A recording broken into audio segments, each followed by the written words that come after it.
మంచి మనస్సాక్షి కలిగి నిర్మలటి మనస్సాక్షి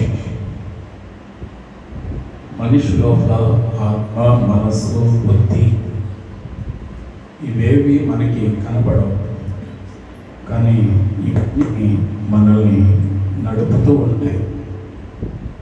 కరెంటు ఉన్నట్టు కనపడదు, కానీ ఉందని తెలుస్తుంది.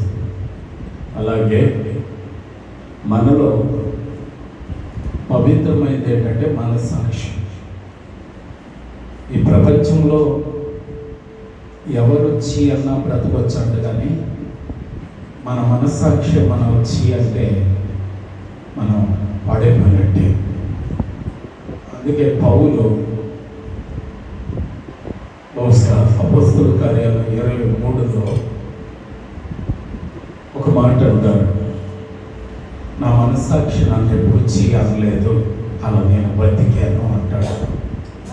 దేవుని ఎదుట నేను ఏ దోషము చేసినట్లుగా, మనస్సాక్షి అంటే మనిషిలో ఉండే దేవుని యొక్క ఆత్మ. అది ఎప్పుడు తప్పు చేయదు, తప్పు చేస్తే ఊరుకోదు, వద్దని చెప్పుద్ది, తప్పని చెప్పుద్ది. ఇది ఇస్కరియోతు యోధాలో కూడా ఉంటుంది. అయితే దాని నోరు మూయించేసిన వాడు, అంటే మనిషిలో ఉన్న దేవుని యొక్క ఆత్మని తొక్కి పెట్టేసేవాడు, వాడు దురాత్మ సంబంధమైనటువంటి వ్యక్తి. సో దేవుని ఎదుట నిర్మలమైనటువంటి మనస్సాక్షి, మంచి మనస్సాక్షి. ఎవరేమన్నా అనుకొని నా మనస్సాక్షి నా మీద నువ్వు తప్పుడు ఒడివి, నువ్వు తప్పుడు దానివి అని నా మీద నేరారోపణ చేయనంత వరకు నేను నా దేవుని యొక్క కొడుకుని, కూతురుని. ఈ పరమ సత్యాన్ని అర్థం చేసుకోవాలి. ఎవరో మంచివాడు అంటే పొంగిపోవటం కాదు. నువ్వు మంచివాడువా మంచిదానివా అనేది నీ మనస్సాక్షి నీకు చెప్పుద్ది. నువ్వు కాదని కూడా చెప్పుద్ది. కాదని చెప్పినప్పుడు సరి చేసుకోవాలి దేవుని ఎదుట. దేవునికి స్తోత్రం కలుగుగాక. కాబట్టి ఎవరినో మెప్పించడానికి మనం వేషం వేసుకోవద్దు. రహస్యమందు చూచుచున్న నీ దేవునికి నీవు మంచివాడుగా, మంచిదానుగా కనిపించాలి. అట్టి కృప, అట్టి విచక్షణ జ్ఞానం, అట్టి వివేకాన్ని ఆ పరమ తండ్రి మనకు అనుగ్రహించును కనుక థ్యాంక్ యూ.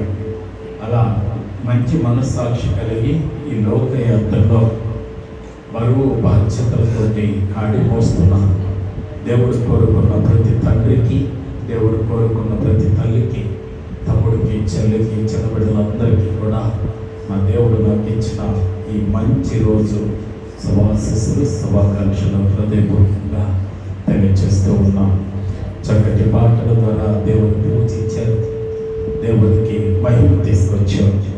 అలాగే లేచి నిలబడి ఆయన బిడ్డలుగా, ఆయన సొత్తుగా ప్రమాణం చేశాం. ధర్మశాస్త్రాన్ని మనం దేవుని కరుణా పీఠం ఎదుట నిలబడి మనం మాట్లాడటం అనేటువంటిది ఏంటంటే, నీ సొత్తుగా, నీ బిడ్డగా నేను బ్రతుకుతాను అని ప్రమాణం చేయటం. కాబట్టి ఆ రీతిగా ప్రమాణం చేశారు. చేసిన ప్రమాణాన్ని మనం ఎట్టి పరిస్థితుల్లోనూ కూడా, ఎన్ని ఆటంకాలు ఎదురైనా సరే ఈ పోరాటంలో మనమే గెలుతాం, మనమే జయించబడేటట్లుగా జయింపచేసే దేవుడు, విజయశీలుడు, మనల్ని గెలిపించేటువంటి వాడు, విజయోత్సాహంతో ఈ లోకయాత్రలో మనల్ని ఊరేగించే దేవుడు. అలా ఈ లోకాన్ని గెలిస్తే దేవుని రాజ్యంలో ఎన్నటికీ కదల్చబడని ఒక స్తంభముగా నిన్ను నన్ను చేస్తానని దేవుడు వాగ్దానం చేశారు. బయట పోరాటాలు తేలిక, లోపల పోరాటాలు కష్టం. బయట యుద్ధాలు తేలిక, లోపల యుద్ధాలు చాలా కష్టం. ఆ యుద్ధాలు గెలవాలి.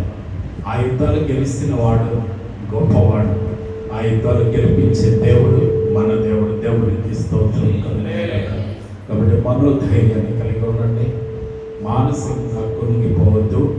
మనసుకు అవకాశం ఇవ్వద్దు. బాగా అర్థం చేసుకోండి. మనిషికి దేవునికి మధ్య శత్రువు ఎవరంటే మనసే. ఆయన మీద ఆధారపడిందా పచ్చని తోట, ఆయనకి వ్యతిరేకంగా ఉందా ఒక రణరంగం, మనిషి అంతరంగం ఒక యుద్ధ భూమి అయిపోతుంది. కాబట్టి మనసు మనిషికి చక్కటి పూల తోట, ఫలాల తోటగా చేస్తుంది, లేదా యుద్ధ భూమిగా కూడా చేసేస్తుంది. ఎవరి మనసు నీ మీద ఆధారపడుతుందో వాడికి నువ్వు పూర్ణ శాంతిని అనుగ్రహిస్తావు. మనసుకు అవకాశం ఇచ్చి చూడండి, సెదపురుగు తినేసినట్టు నిన్ను తినేస్తుంది. అదే మనసు దేవునికి ఇచ్చి చూడండి, ఆయన ఆలోచన ప్రకారం నడుపుకుంటారు. యుద్ధము నాది, విజయము నీది. దేవునికి స్తోత్రం కలుగుగాక. యుద్ధ సూర్యుడు సైన్యములకు అధిపతి యెహోవా నీ ముందర నడుస్తున్నాడు. దేవునికి మహిమ కలుగుగాక. ఆఫ్రికాలో మొట్టమొదట మనిషి పుట్టింది, అవాదములు చేసి కూడా ఆఫ్రికా ఖండం, అక్కడే పుట్టాడు మానవుడు. ఆ ఖండం ఇప్పుడు చీకటి ఖండమైంది, అంటే పాపం కూడా అక్కడే పుట్టింది. కాబట్టి ఆ ఖండంలో పెళ్లిళ్ళు చేసేటప్పుడు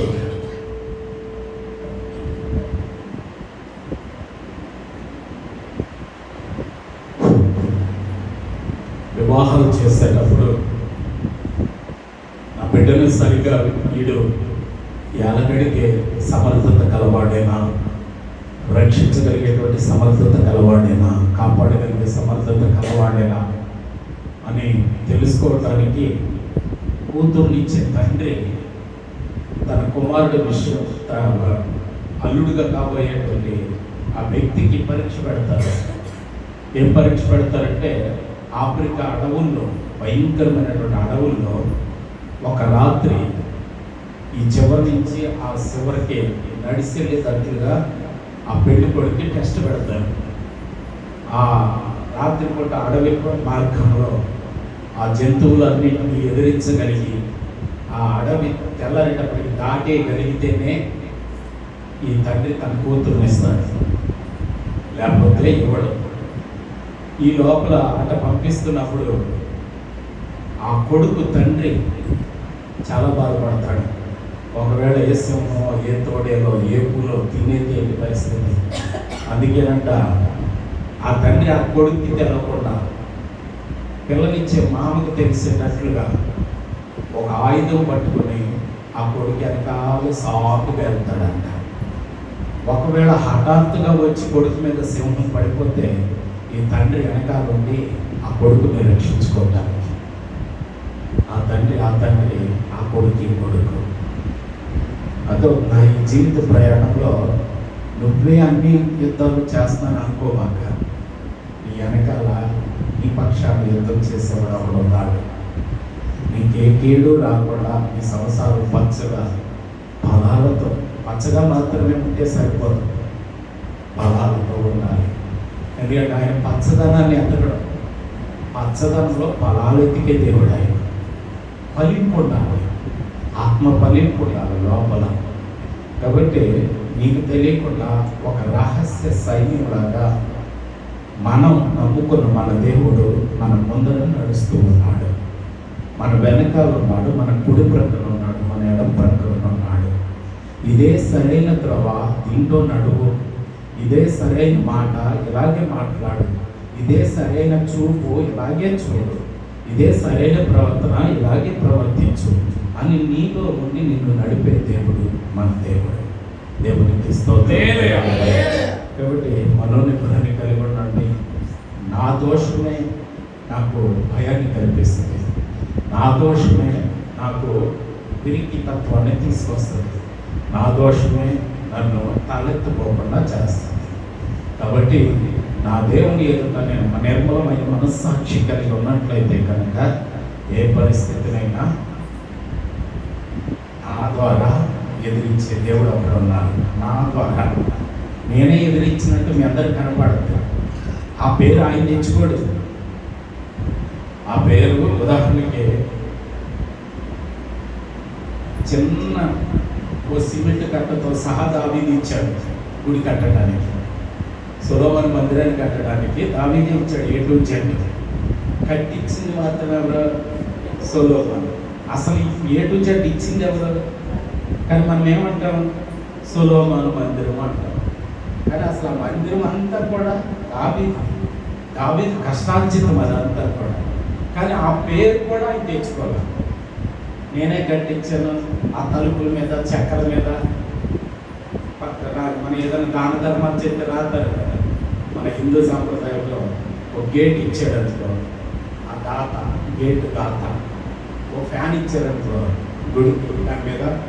మళ్ళీ బైబిల్ ఆడే చదువుతారు, నువ్వు కుడి చేతితో చేసింది ఎడం చేతికి తెలవకుండా చేయదా, జనాలు ఎదుట డబ్బా కొట్టించుకోమాకరా. నిజంగా దేవుని వాక్యానుసారం మనం ప్రవర్తించాలనుకుంటే దేవుని కనపడుతుందా లేదా చూసుకోవాలంటే.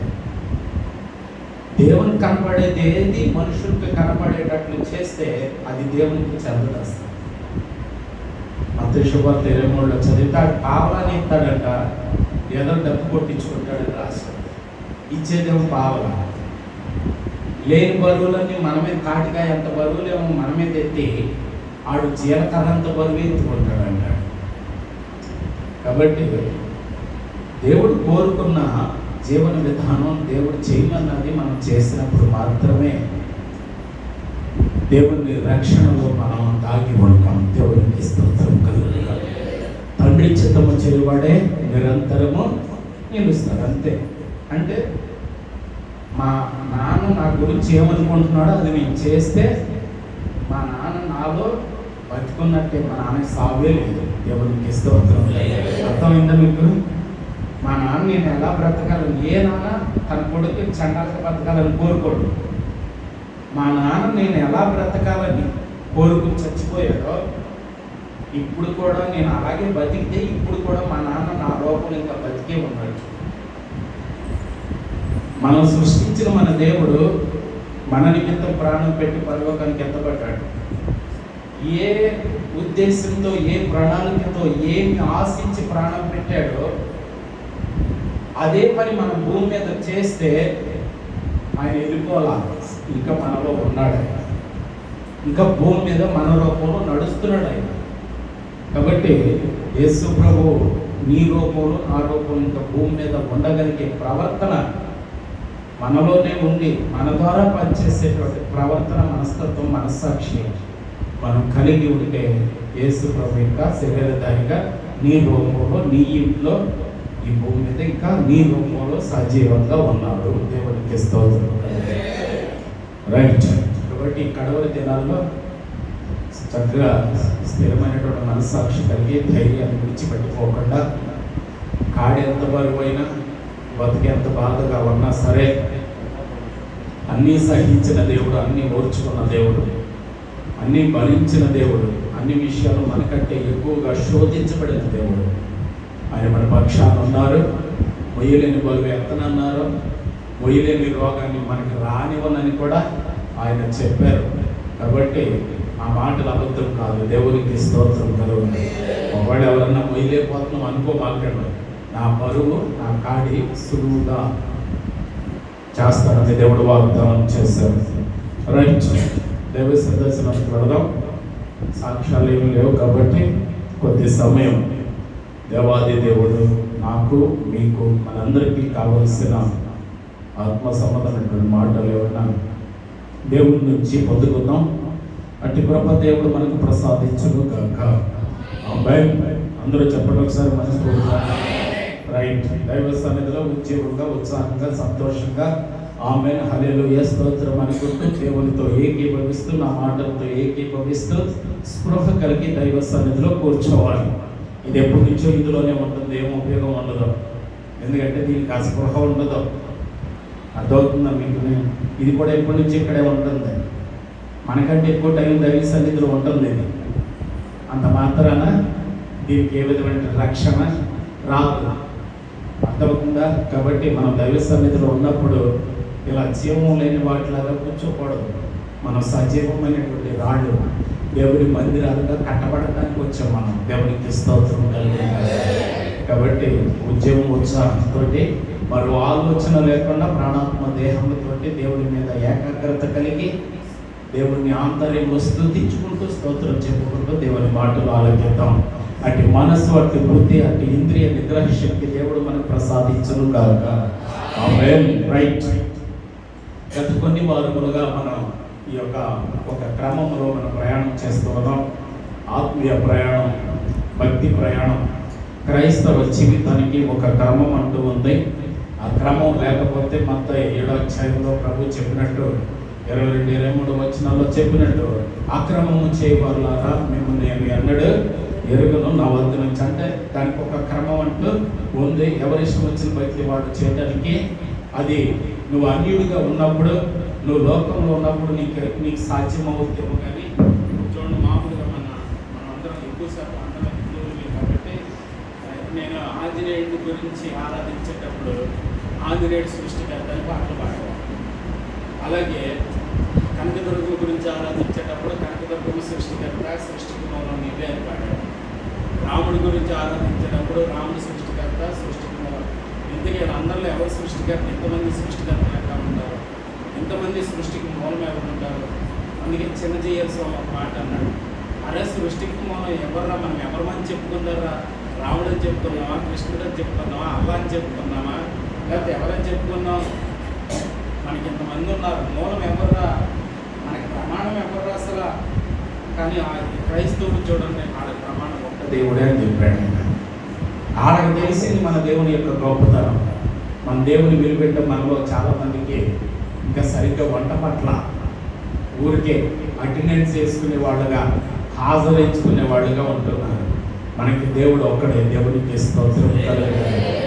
ఆ దేవుడే మధ్యవర్తిగా, మరలా మధ్యవర్తి ఒకరికి మధ్యవర్తి కాదు అని రాస్తుంది బైబిల్లో.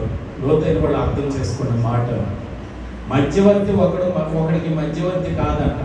దేవుడే మానవుడై దేవుడికి మానవుడికి మధ్యవర్తిగా దిగొచ్చాడు. మరి ఆయన అంటాడు, మధ్యవర్తి ఒకడికి మధ్యవర్తి కాదు, మన మీద ప్రేమతో ఆయన మధ్యవర్తిత్వం చేసి తెగిపోయిన సంబంధాన్ని, దేవునితో తెగిపోయిన సంబంధాన్ని మరలా ముడిపెట్టడానికి మధ్యవర్తిగా వచ్చాడు ఆయన. దేవునికి స్తోత్రం. కాబట్టి ఇప్పుడు మనలో క్రీస్తు జీవం, దేవుని జీవం, దేవునితో మరలా మనం అంటుకట్టబడ్డాం. ఇంతవరకు ఆ గుడారానికి దూరంగా ఉన్నాం. ఇప్పుడు మరలా ప్రవేశించగలిగే భాగ్యం మనకి దేవుడు అనుగ్రహించారు.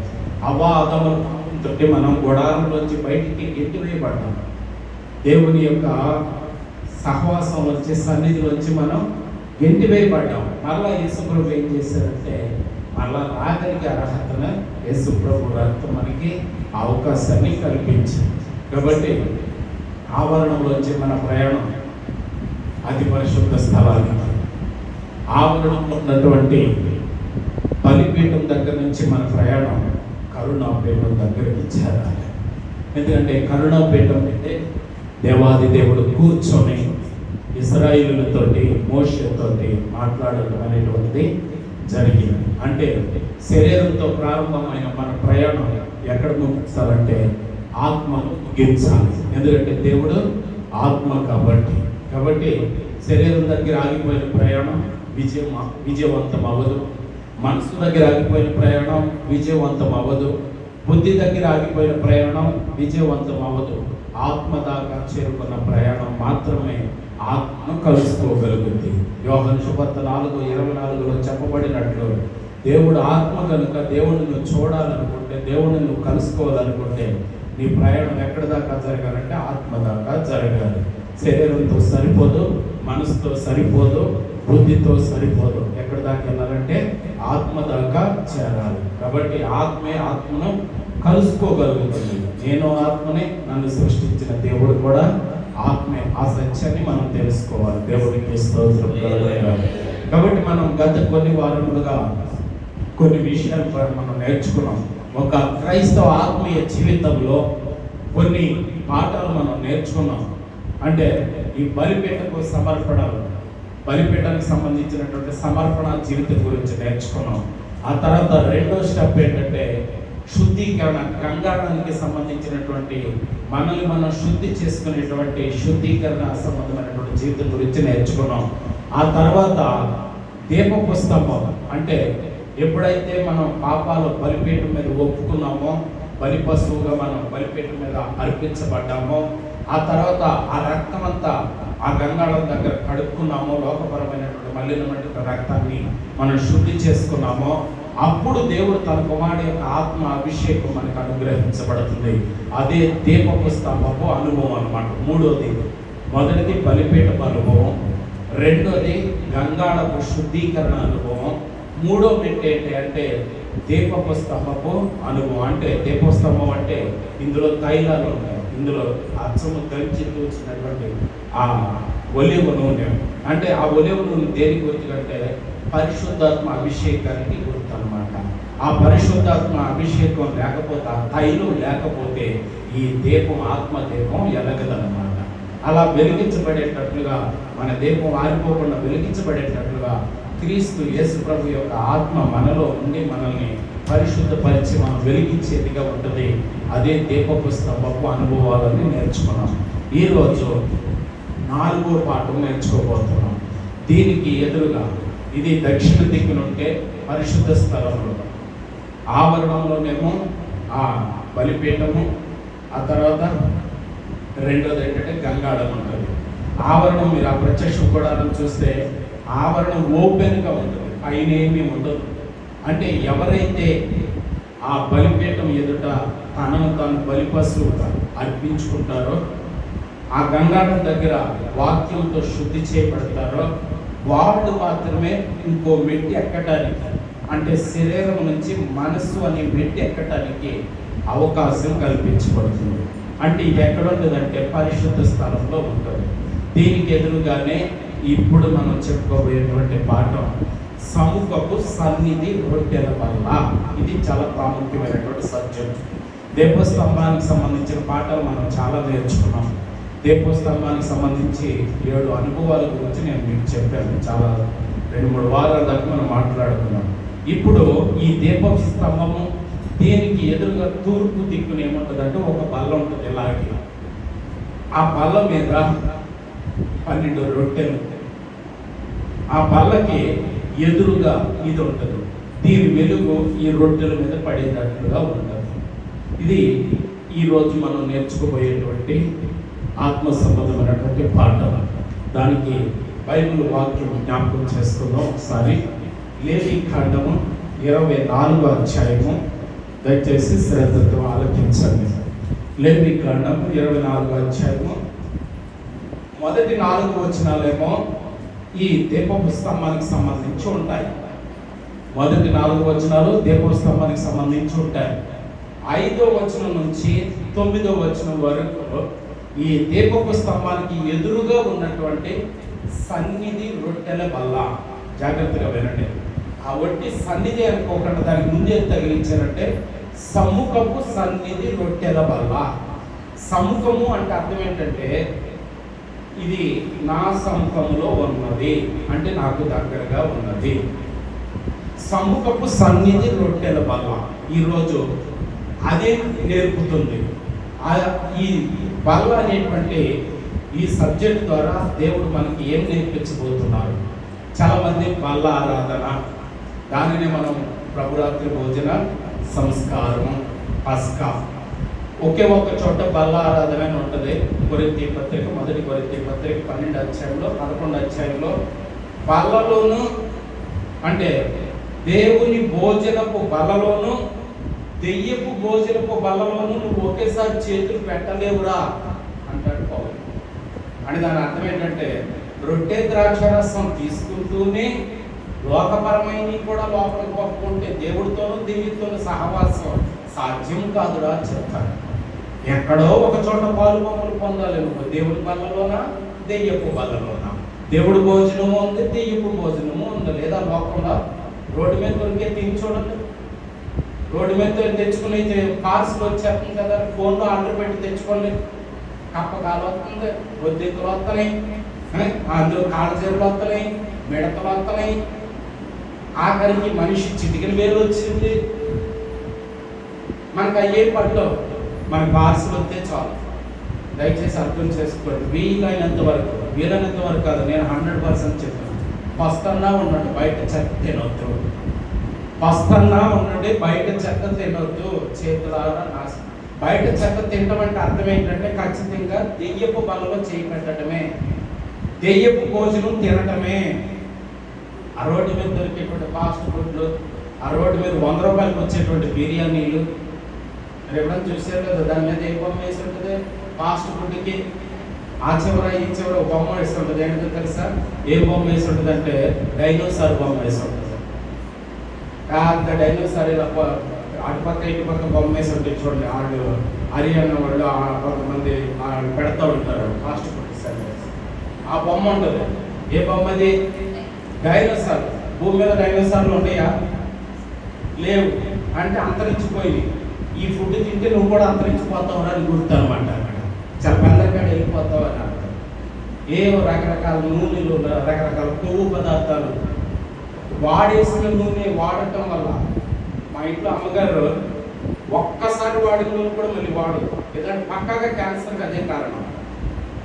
కొంతమంది ఇడ్లీ తినరు, బయట వెళ్తే ఖచ్చితంగా బజ్జీ లేదు.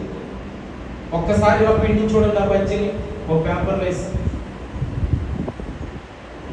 ఖచ్చితంగా హార్ట్ అటాకులకి, క్యాన్సర్కి ప్రధాన కారణం ఏంటంటే నూనె. ఒకసారి వాడిన నూనె, మరి ఆ రోజు నూనె ఎత్తుకుంటాడు, వాడిన నూనె పారేసి కొత్త నూనె తెస్తాడు.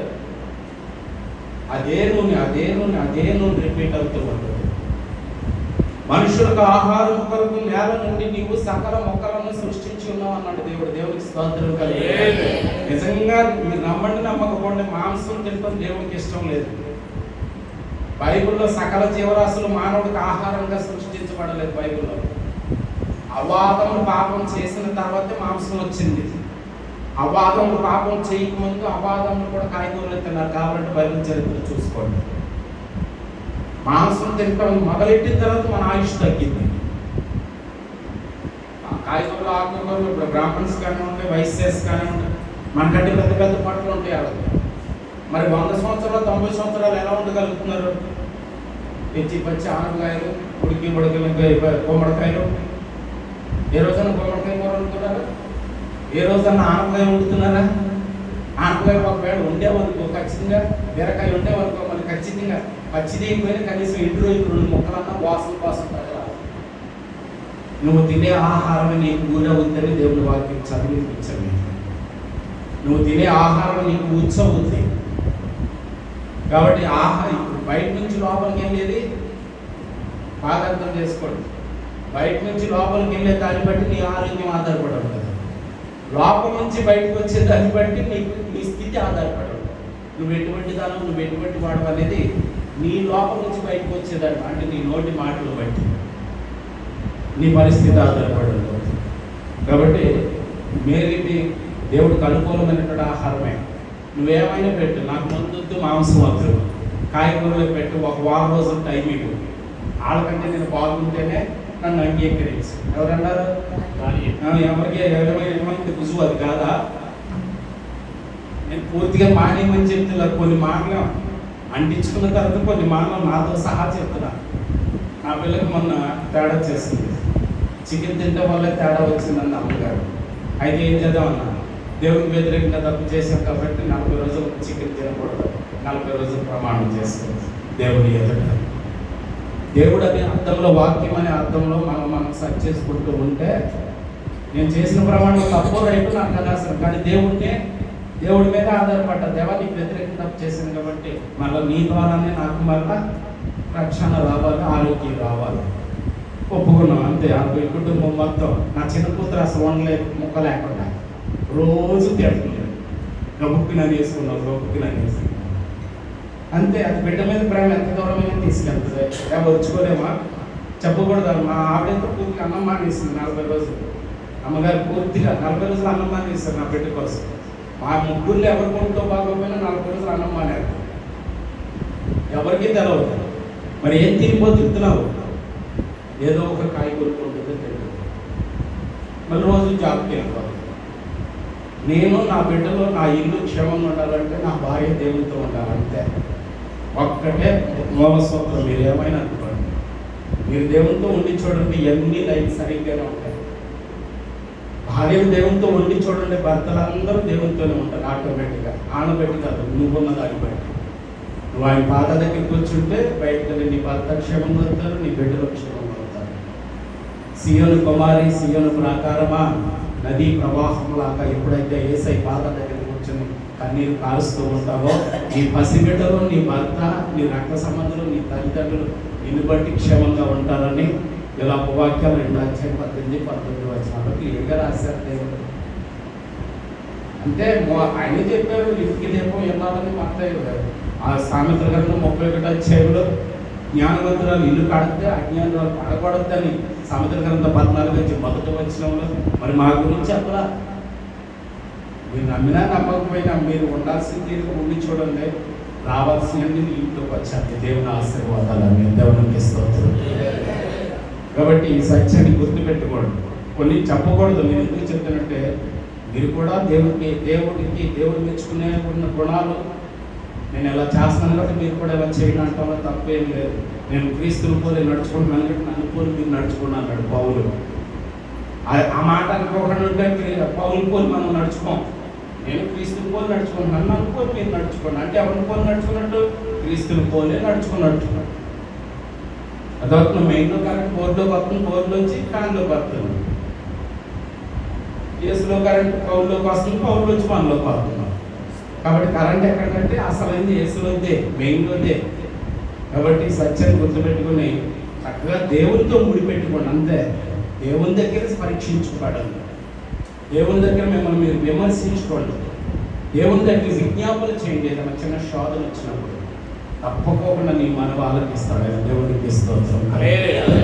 రైట్, మొదటి భాగంలోనికి వెళదాం. దయచేసి ఓపెన్ చేయండి. లేవికాండం 24:5 నుంచి 9 వరకు. జాగ్రత్తగా వినండి దయచేసి.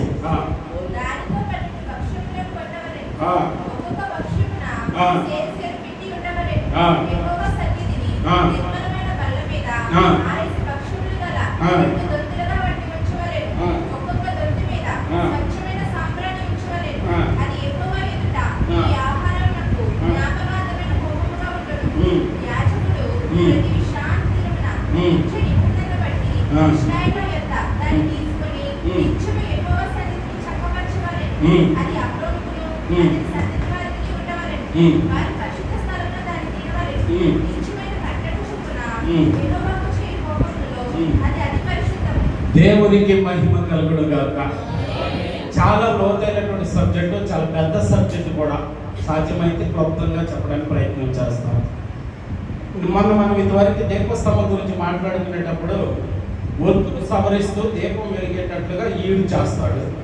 ఆ దీపం వెలిగేటట్లుగా దంచి తీసినటువంటి స్వచ్ఛమైనటువంటి ఒలివ నూనె నువ్వే తేవాలి. నీ దీపం ఎలగటానికి నూనె నువ్వే తెచ్చుకోవాలి. ఈడేం చేస్తాడంటే ఆ దీపం నిత్యము వెలిగేటట్లుగా, ఈ మాట మర్చిపోకూడదు, నిత్యము వెలిగేటట్లుగా ఒత్తులు సవరిస్తూ దీపం గుడ్డిగా కాకుండా దేదీప్యమానంగా వెలిగేటట్లు ఆహారం చేస్తాడు. కానీ నూనె మాత్రం నువ్వే తెచ్చుకోవాలి. సేమ్ అదే సిచ్యువేషన్ ఇక్కడ మీరు అబ్జర్వ్ చేస్తే ఏ నూనె పడితే ఆ నూనె తెస్తానికి లేదు. నూనె పేరు కూడా దేవుడు చెప్పేస్తాడు అక్కడ. ఒలీవ నూనె అచ్చము దంచి తీసినటువంటి ఒలీవ నూనె. నువ్వు నలపబడుకోకుండా నీలోంచి తైలం రాదు. అందుకే యేసు ప్రభు గెచ్చేమనేటువంటి తోటలో గెచ్చేమని ఆ పదానికి అర్థం ఏంటంటే క్రష్డ్ అంటే అర్థం ఏంటంటే కొబ్బరి ముక్కలు మిషన్లో అయితే నలపబడి మీరైతే మేమైతే 1/2 కేజీ వస్తుంది, మీరైతే ఇంచుమించు 30 కేజీ వస్తుంది. కారణం ఏంటో చెప్పంటారా? ఆడు మేమైతే ఒకసారి 2 సార్లు వేసి ఇచ్చేస్తాడు.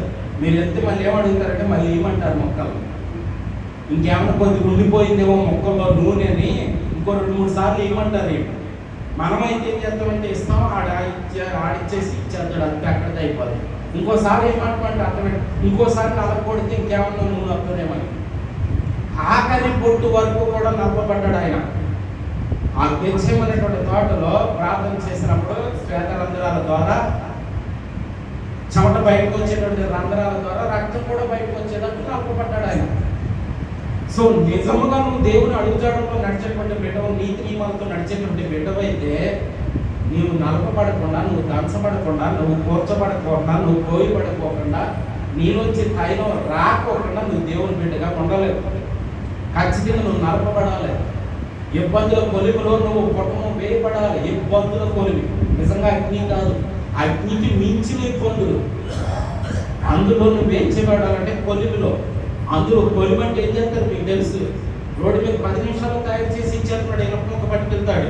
కారణం ఏంటో తెలుసా, అక్కడ కొలిమి పెడుతున్నాడు. వాళ్ళు అది తిప్పుతూ ఉంటాడు. ఆ బొగ్గులు చూడండి మీరు, కనకన కనకన కనకన ఎర్రగా మండిపోయి ఉంటాయి. అందులో ఇనప మొక్క పడాలి. కాబట్టి ఈ లోకమైనటువంటి ఈ సంసారమైనటువంటి ఇబ్బందుల కొలిమిలో నీవు కుటుంబం వేయబడాలి. ఎందుకంటే దేవుని నిమిత్తం, దేవుడు కోరుకున్న పనిముట్టుగా, దేవుని ఆలయంలో ఉపయోగపడేటువంటి ఒక ఆభరణముగానో లేకపోతే ఒక వస్తువుగానో నువ్వు మార్చబడాలి. ఇది సత్యం అక్కడ మనం గుర్తుపెట్టుకోవాల్సింది. కాబట్టి నలపబడుకోకుండా, దంచబడుకోకుండా, కోయబడుకోకుండా, కత్తిరించబడుకోకుండా నీ నుంచి తైలం రాదు. ఈ సత్యాన్ని గుర్తుపెట్టుకోవాలి. నీ దీపం వెలగాలంటే నువ్వు నలపబడాల్సిందే. నువ్వు నలపబడుతున్నావు అంటే అర్థం ఏంటంటే నీ దీపం ఎలుగుద్ది అని అర్థం. దేవునికి స్తోత్రం. ఇది బాగా గుర్తుపెట్టుకోవాలి. ఏదో ఒక రూపాన్ని నలపబడతాం, ఏదో ఒక రూపాన్ని మనం కొలుగులో ఉంటాం, ఏదో ఒక శోధన ఉంటానే ఉంటుంది. అక్కడ ఎలా అయితే అచ్చము దంచి తీసినటువంటి ఒలివ నూనె మీరేం తెచ్చుకోవాలో, ఇక్కడ గోధుమ పిండి, చాలా పిండిలు ఉంటాయి కదా, చాలా రకాల పిండిలు ఉంటాయి. ఏదో పిండితో రొట్టె చేయమన్నా, ఆయన గోధుమ పిండితోనే రొట్టె చేయమన్నాడు. గోధుమ పిండే యేసు ప్రభు రాకముందే ఎప్పుడో 4000 సంవత్సరాల క్రితం మాట అది. ఇప్పుడు మీరు చదివింది యేసు ప్రభు 4000 సంవత్సరాల భూమి మీద కొత్తారనంగా వాడిన మాట అది. యేసు ప్రభు ఏమన్నారో తెలుసా, నేను గోధుమ గింజను నేను చనిపోయి భూమిలో పడితే తప్ప అనేక గింజలుగా మళ్ళా మొలకెత్తలేను అన్నాడు. గోధుమ గింజ నేలలో పడి చనిపోవాలి. అది చెట్టు నుంచి పోయటం అంటే చనిపోయినట్టే. ఆ చనిపోయింది పాతి పెట్టబడాలి. ఒక గింజని పాతి పెడితే మొక్క వస్తుంది, కాల్చేస్తే రాదు. హిందువులు ఎందుకు కాల్చేస్తారు, మరొకటి ఎందుకు కాల్చేస్తారు శవాన్ని అంటే మనకి యేసు ప్రభు అదే సత్యాన్ని చెప్పారు. గింజను భూమిలో పాతి పెడితే మళ్ళీ జీవం మొలకెత్తుద్ది, అనేక గింజలుగా మారుతుంది ఒక గింజ. కాబట్టి చనిపోవాలి. కాబట్టి పాపం విషయంలో, లోకం విషయంలో, దేవునికి వ్యతిరేకమైనటువంటి గుణాల విషయంలో చనిపోవాలి. బాప్తిస్మ రూపంలో, పునరుద్ధరణ రూపంలో మరలా లేపబడాలి. నాటబడితేనే అనేకమైనటువంటి విత్తనాలుగా నువ్వు ఫలించేటువంటి చెట్టుగా. ఒక గోధుమ గింజ నాటితే ఒక గోధుమ గింజ రాదు కదా, అనేక గోధుమ గింజలుగా అది ఫలిస్తుంది. కాబట్టి ఆ కాలంలోనే ప్రభు చెప్పారు, అందుకే గోధుమ పిండి వాడారు ఆయన. ఆ గోధుమ పిండి ఎవరు తేవాలంటే మీరే తెచ్చుకోవాలి. ఎంత తేవాలో చెప్పారు ఆయన, ఎంత పిండితో రొట్టె చేయాలో చెప్పారు ఆయన, ఎన్ని రొట్టెలు చేయాలో చెప్పారు ఆయన, ఆ రొట్టెల్ని ఎన్ని వరుసలుగా పెట్టాలో చెప్పారు ఆయన. గోధుమ పిండే తేవాలన్నారు, ఒక్కొక్క సేరుతో ఒక్కొక్క రొట్టె చేయాలన్నారు. అంటే 12 రొట్టెలు చేయాలి కాబట్టి 12 సేర్లు.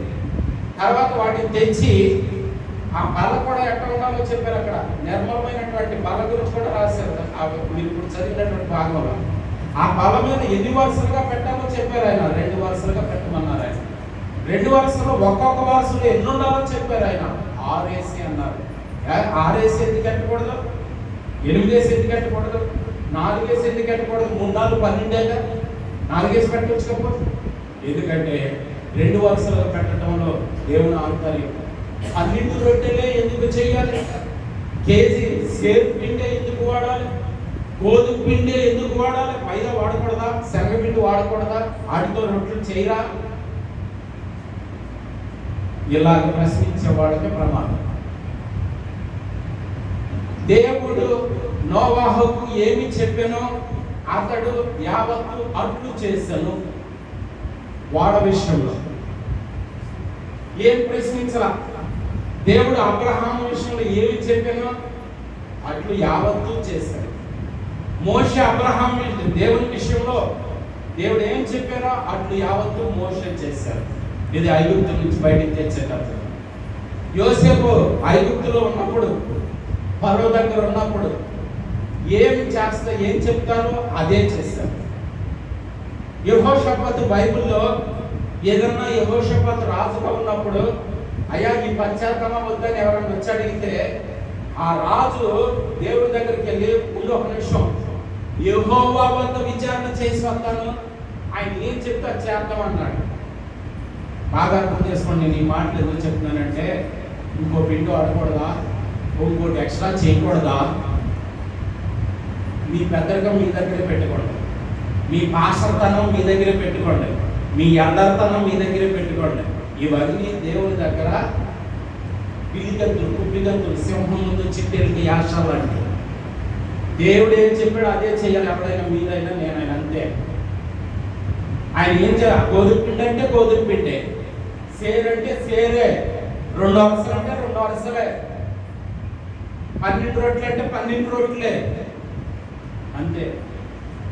ఇంకోటి కలపడానికి, ఇంకోటి తీసేయడానికి, దేవుని వాక్యం నుంచి ఏదైనా కలిపినా, దేవుని వాక్యం నుంచి ఏదైనా తీసేసినా, బైబిల్లో రాయబడిన రోగాలన్నీ మీకు వస్తాయని 22 అధ్యాయం ప్రకటన గ్రంథం చదివితే భయమేసే వాక్యం అది.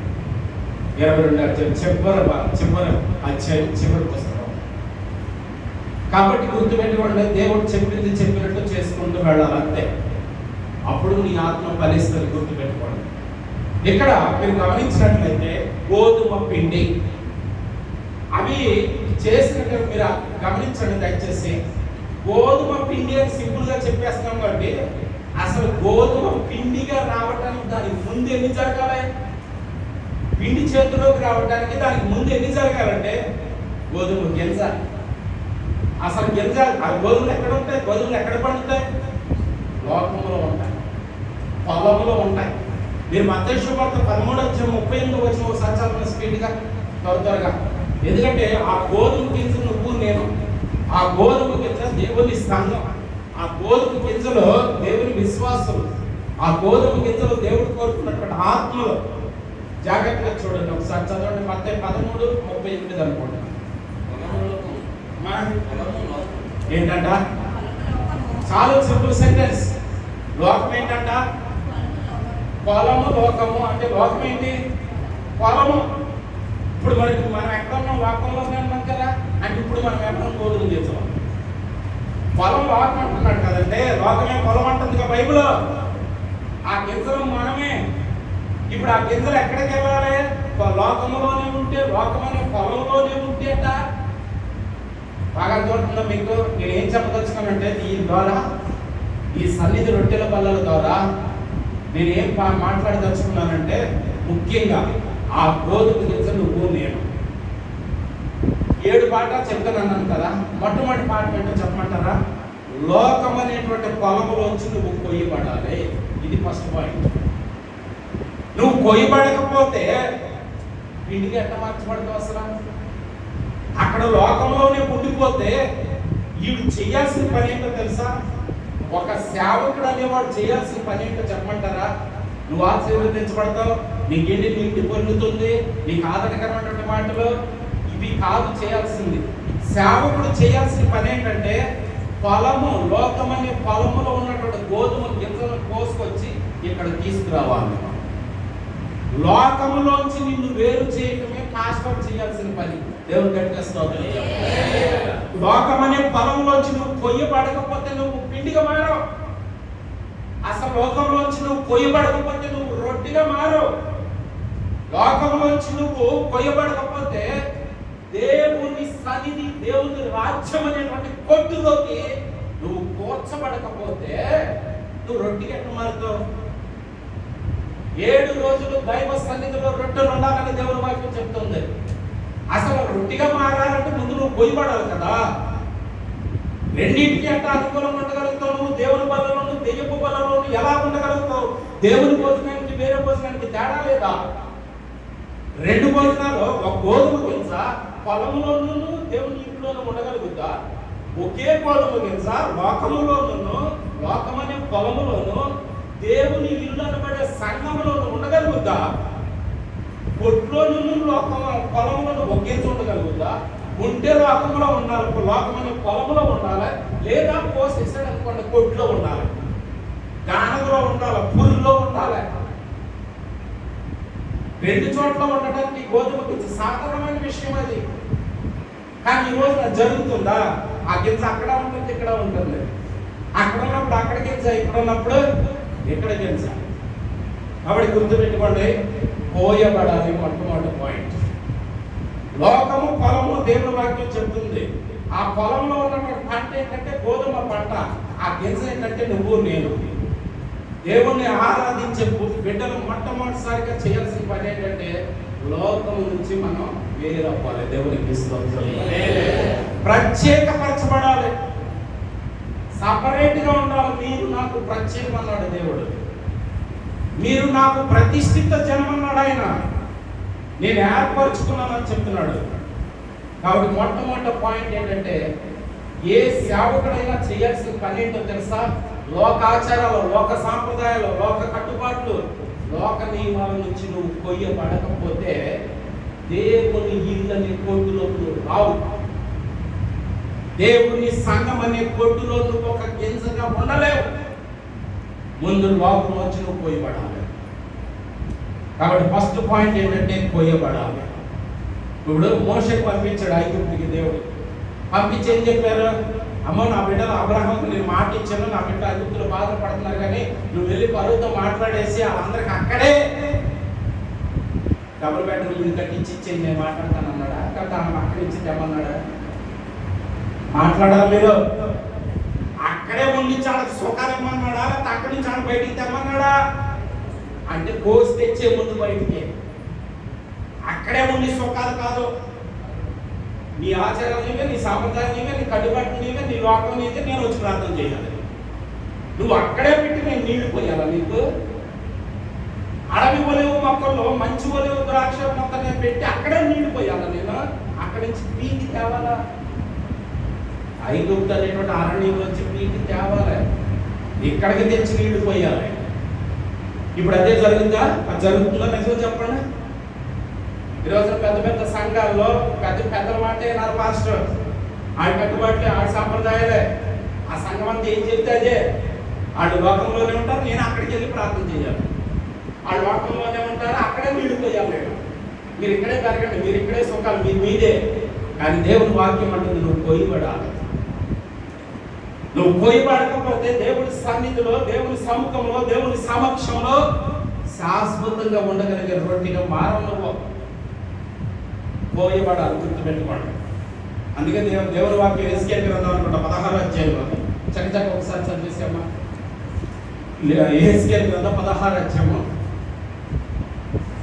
4వ వచనం నుంచి ఒకసారి చదువు అమ్మ. 4 నుంచి 6 వరకు చదవండి ఒకసారి.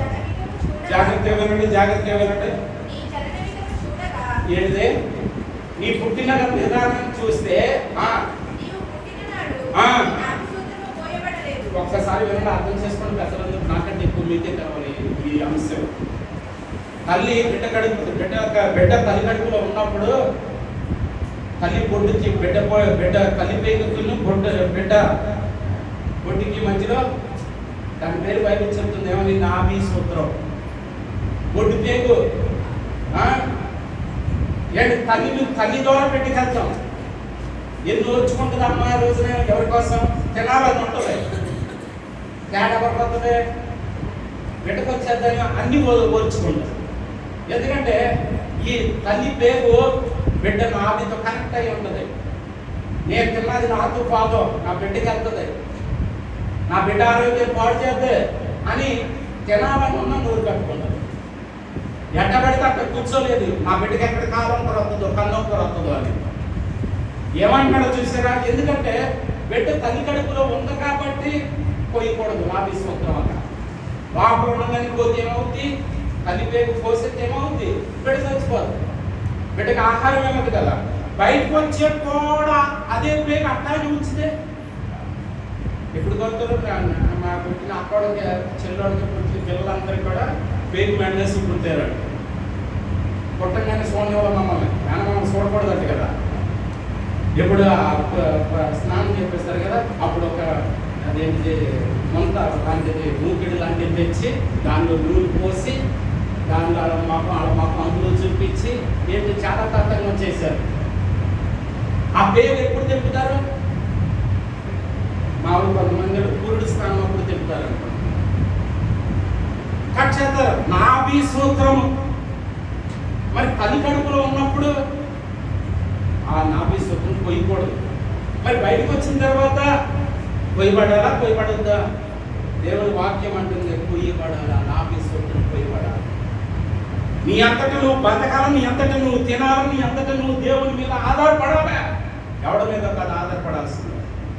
కడుపులో ఉన్నప్పుడు, పసిపెట్టుగా ఉన్నప్పుడు, పాలు తాగే వయసులో ఉన్నప్పుడు పాలే తాగేవు. ఆ పేరు అవసరం అప్పుడు ఆ నాభి స్తోత్రం. ఎవడు కోసాడో నీకు నాభి స్తోత్రం. నేనే కోసాను కదా అన్నాడు దేవుడు. దేవుని వాక్యం చదవండి, లోతుకి వెళ్తాము. చక్కటి భావంతో చదవగలుగుతాంలే. ఎందుకు కోసారని? ఆ పురుడు కోసే రోజు అదే కదా, మరి శుభ్రం చేయటమే కదా. ఆ రక్తం అంతా, ఆ మరకలన్నీ కూడా అక్కడే ఉన్న వాక్యం అంతా ఎవరి దగ్గరికి రాలేదు కదరా, నేనే కోసాను కదరా నాభి స్తోత్రాన్ని. ఆ పేరుని నేనే కోసా. ఆ మరముద్రతో, ఆ జిడ్డుతో, ఆ శివుతో, ఆ నెత్తుతో ఉన్న ఆ పేరు నేనే కోసాను. నేనే శుద్ధి చేశా. చదవడు వాక్యం. అమ్మ చదవడు. శుభ్రమగుటకు జాగ్రత్త వింటున్నారా? ఎవడో దగ్గరికి రాలేదంట, బొడ్డు పేరు కోయలేదంట, శుభ్రమయ్యేటట్టు నీళ్ళతో ఎవడో కడగలేదంట. అంటే మన పాపంలో ఉన్నప్పుడు, మన పాపం తినేస్తూ ఉన్నప్పుడు, ఈ లోకంలో ఎవ్వరూ మన పాపం నుంచి విడిపించలేకపోయారు. అదే ఆయన చెప్తున్నాడు, నీ అంతటి నీవు ఈ లోకంలో కాడి మోయగలిగే శక్తి సామర్థ్యాలు ఇవ్వటానికి, నీ అంతటి నీవు నన్ను ఆధారం చేసుకుని బతికేటట్టుగా, బలమైన ఆహారం తినేటట్టుగా ఆ నాభి స్తోత్రం కోసింది నేనేరా. ఆ పాపపు పేరు తీసేసి వేరు చేసింది నేనే. ఆ కట్ చేసి బయటికి తెచ్చింది నేనే. కోసి బయటికి తెచ్చుకున్నది నేనే. నా కొట్టులోకి తెచ్చుకున్నది నేనే అంటున్నాడు దేవుడు. దేవునికి స్తోత్రం. యేసు రక్తం ప్రతి పాపం నుంచి మనం విడిపించి ఆయన సన్నిధికి నడిపించిందంటే పరమాత్మ అదే. నాభి స్తోత్రం భయపడతాం, నీళ్ళతో శుద్ధి చేయబడతాం. చదవరా బాబు. ఎందుకు ఉప్పు ఎత్తు రాతారా? ఉప్పు ఏముంది? ఉప్పు రాతారని దేవుని వాక్యం చెప్తుంది. పాడవకుండా ఉండడానికి ఉప్పు వేస్తారు. సమాధిలో కూడా చచ్చిపోయేటప్పుడు ఉప్పు ప్యాకెట్ వేస్తారు. కొన్ని రోజులు అలా ఉండటం కోసం. అంటే ఏదన్నా తేడా వచ్చి మళ్ళీ ఒకవేళ ఓపెన్ చేసి పోలీసు వాళ్ళు ఏదైనా రిపోర్ట్ కావాల్సి వస్తే కనుక మళ్ళీ పోస్ట్ మార్టం చేయాల్సి వస్తే త్వరగా కుళ్ళిపోకుండా ఉండటానికి ఉప్పు వేస్తారు. ఉప్పు త్వరగా మారిపోయేటట్టు ఉపయోగపడుతుంది. అంటే కుళ్ళిపోకుండా ఉండేటట్టు చేస్తాం, త్వరగా పాడవకుండా చేస్తాం. ఉప్పేసి ఫ్రిడ్జ్లో పెట్టామంటారు, ఆయిల్ వేసి. ఎందుకు ఉప్పు వేయకుండా వేసుకోవడం? ఇదంటే పాడవకుండా ఉండటం కోసం. అవి అన్ని చేశారని నువ్వు పాపం చేసినప్పుడు, పాపంతో నువ్వు మైపడిపోయినప్పుడు, నేను ఆ పొడి పేరు కోసింది నేను, నీళ్ళతో కడిగింది నేను. నువ్వు కుళ్ళిపోకుండా, పాపంలో పడి కొట్టుకుపోకుండా, పాపంలో కుళ్ళిపోకుండా ఉప్పుతో నేను శుద్ధి చేసుకున్నాను. చదువు. ఏంటట? ఎందుకంటే పోయిందని మరి రక్తం వచ్చేదా? ఏదో ఒకటి చుట్టాలి కదా మరి. ఆ రక్తం అంతా పాడవకుండా నువ్వు బలహీనం కాకుండా, బట్ట కూడా ఎవరో చుట్టలేదురా, నీకు ఎవరు స్నానం కూడా చేయించలేదురా, నీ పొడ్డు పేరు కూడా పోయలేదురా, ఇవన్నీ నేనే చేశానురా.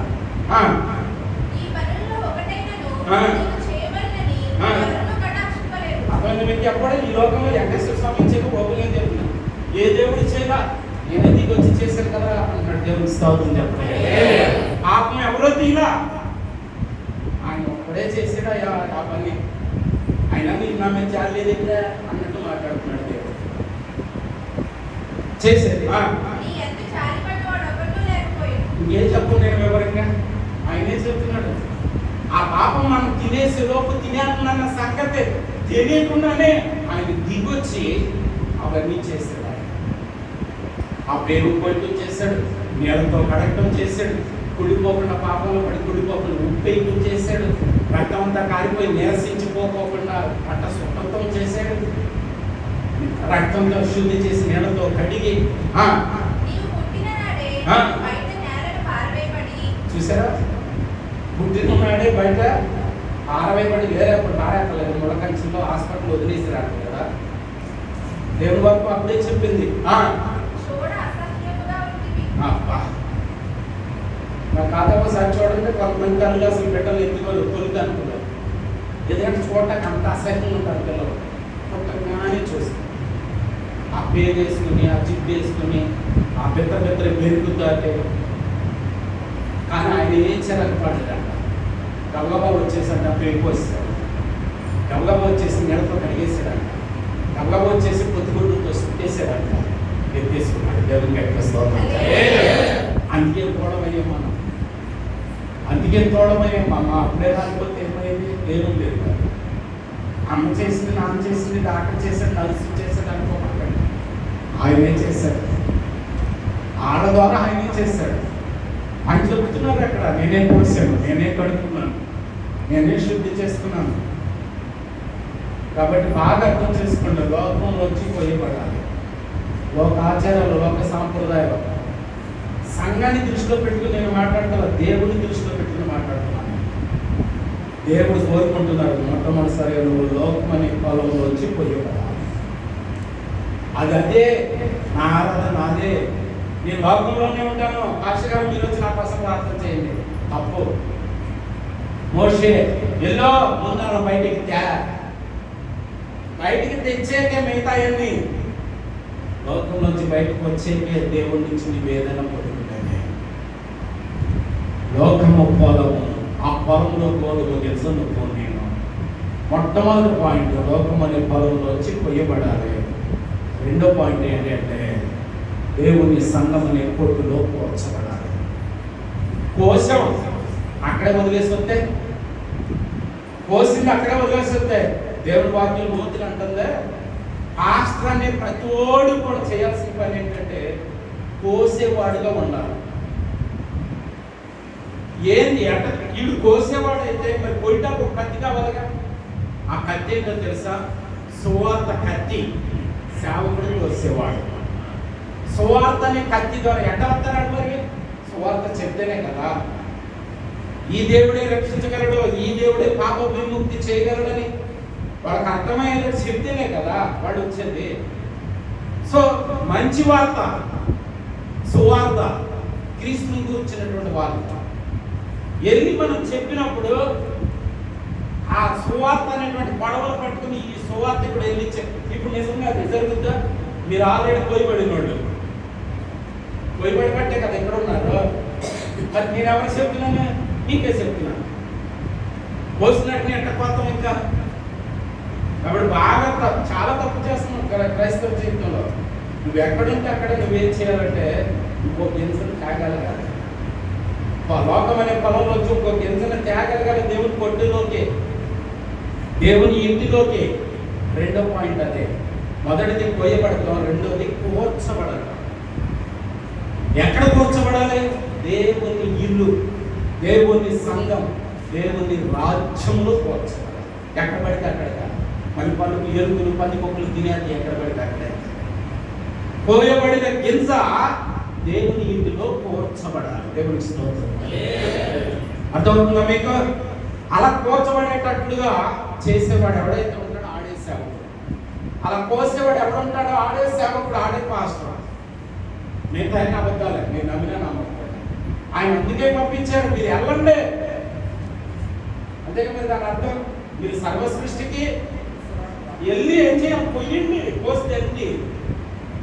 దేవుని ఇంటిలోకి కోసి తండి గింజలే. అది తింటే సరిపోద్దా? ఓకే, కోసాం, దేవుని ఇంట్లో కోర్చబడి గింజలాగా ఉండిపోతే ఏమన్నా ఉపయోగం ఉంటుందా? ఉండదండి. ఏం చేయాలంటే మూడో పాయింట్ ఏంటంటే ఏం చేయాలి? మరి పిండి అవ్వకుండా రొట్టె ఎట్ట అవుద్ది? సింపుల్గా మనం రొట్టె గోధుమ రొట్టె అని చెప్పేసుకుంటున్నాం, కానీ దాని ముందు దశలు ఎన్ని ఉన్నాయి? అరే నేల కొన్నాళ్ళు కలుపు లేకుండా చూడాలి, ఎత్తనం చల్లాలి, దాని పురుగు దాపు మచ్చగా మిడతలో పచ్చ పురుగు తినకుండా చూసుకోవాలి.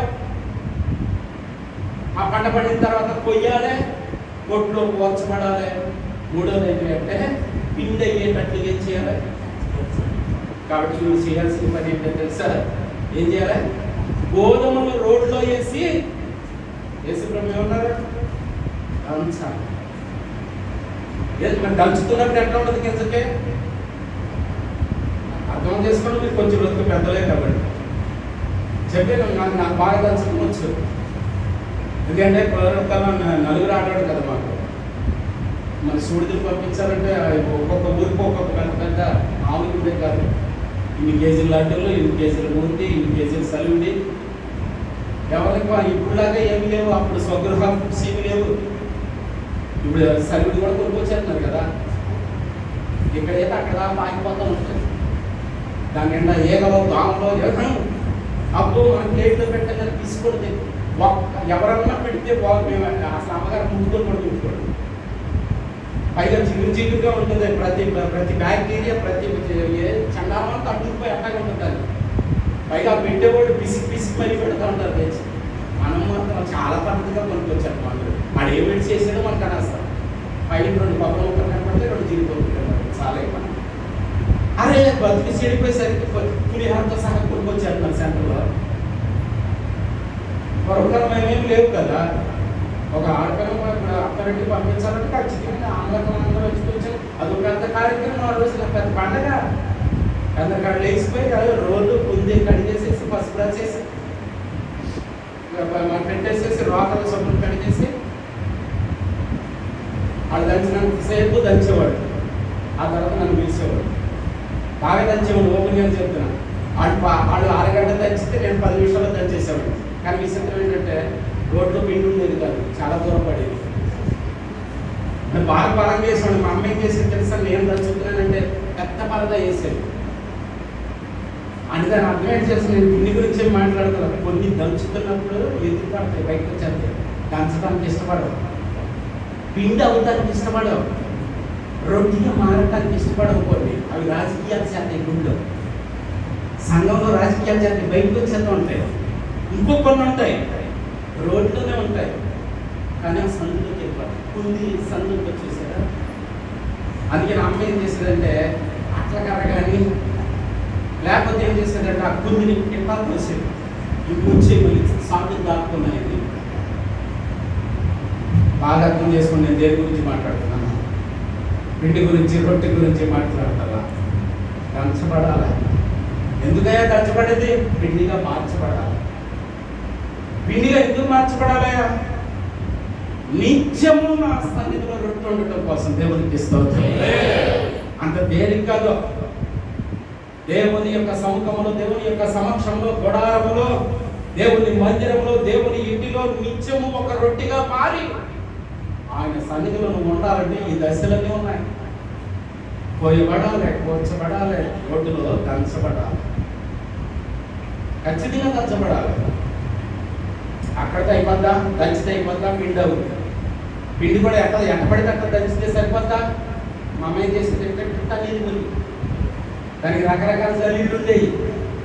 ఆ మెత్తలంతా అయిపోయిన తర్వాత మళ్ళీ దాన్ని ఏదో అనేవాళ్ళు. మనకు దాన్ని గరిగానే ఉండేది.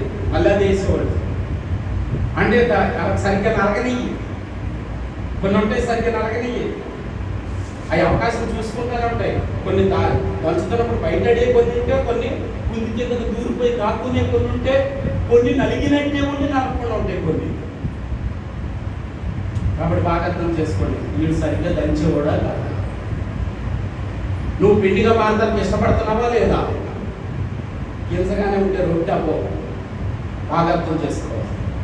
ఇంకో విషయం ఏంటి తెలుసా? ఒక్క గింజతో రొట్టె ఎవరు చేయడు. సేరు అంటే అర్థం ఏంటో తెలుసా? రొట్టె అంటే అర్థం ఏంటంటే ఇప్పుడు ఇది ఒక రొట్టె, అన్ని గింజలు కలిపితే ఒక రొట్టె. అర్థం చేసుకోవాలి. కలిస్తేనే రొట్టె, కలిసి ఉంటేనే రొట్టెగా దేవుని సమక్షంలో ఉండగలుగుతాం. ఒక గింజ రొట్టెగా ఉండలేదు. నేనే పాపం చేయట్లేదు, నాకు అడ్డతో సంబంధం లేదు, నేను నీతిగా ఉంటుంది, అబ్బే రొట్టెదే. ఇది కూడా ఒక పాయింట్. రొట్టె అవ్వాలంటే సేరు గింజలు లెక్క చెప్పాడు. అంతే. కొమ్ముడు వాళ్ళు ఒక గింజ, ఒక రొట్టె, ఒక రొట్టెది. అది విడివిడిగా చూడలేదు దాన్ని. అది ఒక రొట్టె. అది దానికి కోర్చబడింది, కోయబడింది, కోర్చబడింది, దంచబడింది, పిండిగా మార్చబడింది. పిండిలో నీళ్ళు వేసేసి పిసికైతే రొట్టె అయిపోతా. ఆ తర్వాత అసలైన రొట్టె ఉంటుంది. ప్రాణం మీద కాల్చబడాలి. ప్రాణం మీద కాల్చబడాలి. అగ్ని వంటి శ్రమ, ఇబ్బందులు కొనిమి, కుటుంబం వేయబడాలి. అట్టాగే ఉంటే ఇప్పుడు సహజంగా కొంతమంది ఏంటంటే వచ్చే వ్యక్తిని బట్టి మీరు ఇచ్చేవి ఉంటాయి. అర్థం చేసుకోండి. మీరు మీ ఇంటికి వచ్చే వ్యక్తిని బట్టి మీరు ఇచ్చేవి ఉంటాయి. ఒకటికి ఒకటి ఇచ్చేస్తే తాగేసి వెళ్ళిపోతాడు.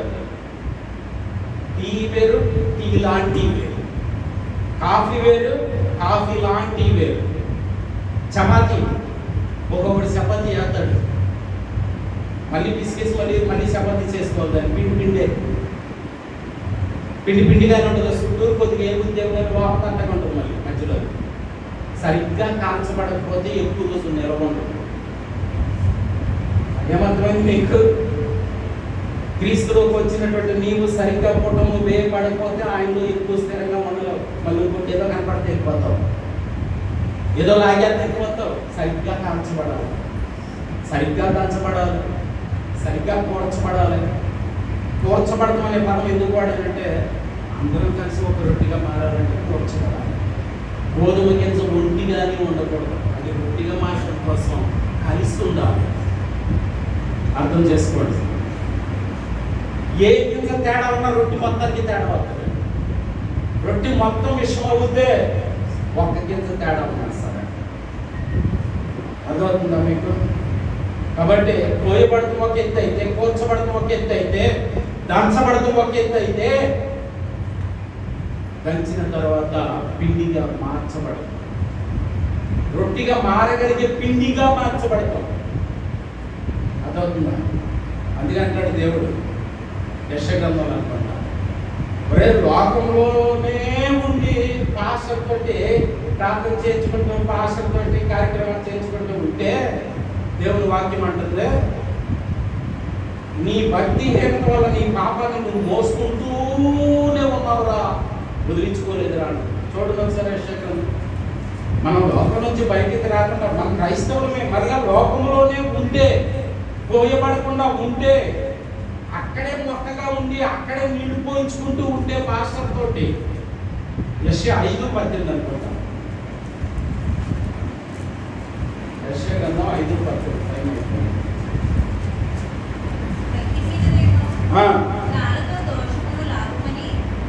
ఒక్క నిమిషం తల్లి, అర్థం చేసుకోండి. చక్కటి జ్ఞానం గల వాళ్ళు, పెద్ద మంచి మాట, చాలా శ్రేష్టం. ఏంటి? ఒక్క నిమిషం.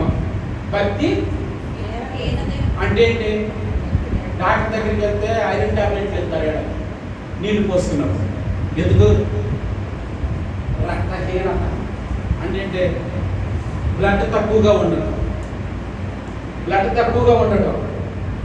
తక్కువగా ఉంటే బిడ్డ సరిగ్గా పుట్టదు. రక్తహీనత ఉన్నమ్మా, నువ్వు ఈ టాబ్లెట్లు వాడని చెప్పేస్తాను. ఇక్కడంట భక్తి తక్కువగా ఉందంట, భక్తిహీనత. అర్థవుతుందా? భక్తిహీనత అనేటువంటి తాళ్లతోటి దోషమును అంటే ఏంటి చెప్పండి? చెయ్యాల్సినంత భక్తి చేయకోకుండా లోకంలోనే ఉన్నామనుకో, నీ పాపం నువ్వు మోసుకుంటూ తాళ్ళతో కట్టేసుకుని మోసుకుంటూ వెళ్తున్నాడు, వదిలించుకోవాలా అంటే లోకంలో వచ్చి పోయిపడవా. కారణం ఏంటి? నీ భక్తి, నీ పాపం నీ వెనకాల తాళ్ళతో కట్టుకుని లాక్కెళ్తానే ఉన్నామంటే దానికి కారణం ఏంటంటే నీలో భక్తిహీనత ఉంది. ఒకవేళ నీలో భక్తిహీనత లేకపోతే నువ్వు పోయిపడతావు, ఆ తాడు తెగిపోతే, పాపానికి నీకు కట్టేసిన తాడు తెగిపోతే పాపానికి 2 పదులు ఇక్కడ కూర్చబడతావు. నువ్వు గుడిలోకి వచ్చేస్తావు, దేవుని ఇంట్లోకి వచ్చేస్తావు, దేవుని సంఘంలోకి వచ్చేస్తావు. ఒకవేళ లోకంలోనే ఉన్నామనుకో, లోకంలోనే ఉండిపోవడానికి కారణం ఏంటంటే నీలో దేవుడు కోరుకున్నంత భక్తి లేదు. ఉండాల్సిన రక్తం మీకు ఎంత ఉండాలి? 16 దాకా ఉండాలి. మనకి ఎంత ఉండాలి? 12-13 ఉండాలి. ఇక్కడ 16 దాకా ఉండాలి. నిన్న మాలూరు నుంచి ఒక ఆవిడ ఫోన్ చేసి రిపోర్ట్ పెట్టింది, 6 ఉండాలి. రక్తం 6% ఉంది. హెచ్బి 6% రక్తం ఉంటే మనకి ఏం జరుగుతుందో తెలియదు. కూర్చుంటే దగ్గరే, లేకపోతే కూర్చొని కాళ్ళు చేతులు లాగేస్తే. రక్తం ఉండాల్సినంత ఉండాలి, ఉంటే ఆరోగ్యం. ఆడపిల్లలు మీరు ఎక్కువ శ్రమ పడుతూ ఉంటారు కాబట్టి మీకు 16 దాకా ఉండాలి. కనీసం 10 ఉండాలి, మీరు పనులన్నీ చేసుకోవాలి. మాకు 12 నుంచి 13 వరకు ఉంటే మనకు సాల్వ్. అంత లేదనుకోండి మనకు అనారోగ్యం. ఇక్కడ అదే అంటుంది, ఉండాల్సినంత భక్తి కనుక ఉంటే లోకంతో సంబంధం తెగుతుంది. ఉండాల్సిన భక్తి కనుక నీకు ఉంటే పాపం కట్టు తెగిపోతాయి అంటుంది వాక్యం. ఎందుకు పాపానికి తాడు కట్టు నీకు మోసుకుంటా అని రాకపోతున్నామంటే నీళ్ళు భక్తి కనుక ఉండాల్సినంత లేదు. బాగా అర్థం చేసుకోవాలి లోతైనటువంటి మాట. కాబట్టి తెచ్చుకోవాలి లోకంతో సంబంధం. టైం అయిపోయింది. ప్రభు చిత్రంతో మళ్ళీ మాట్లాడుకుందాం. సో ఫస్ట్ పాయింట్ ఏం చెప్పారంటే, లోకం అనే పొలంలోంచి గోధుమ గింజలు మొదటిగా కోయబడాలి. కోయబడిన గోధుమ గింజలు ఎక్కడ పెడితే అక్కడ వదిలేయకూడదు. కాకులకి, గద్దలకి, జంతువులకి వదిలేయకూడదు. ఎలుకలకి, పందికొక్కలకి ఆహారం అవ్వకూడదు. దేవుని ఇల్లు అనేటువంటి రాజ్యంలో కొట్టులో కోర్చబడాలి.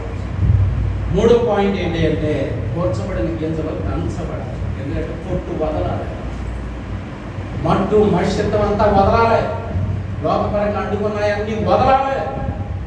యాజకుడు దంచుతున్నప్పుడు దంచబడటానికి ఇష్టపడాలి, పొట్టు వదిలించుకోవడానికి ఇష్టపడాలి, పిండిగా మారడానికి ఇష్టపడాలి.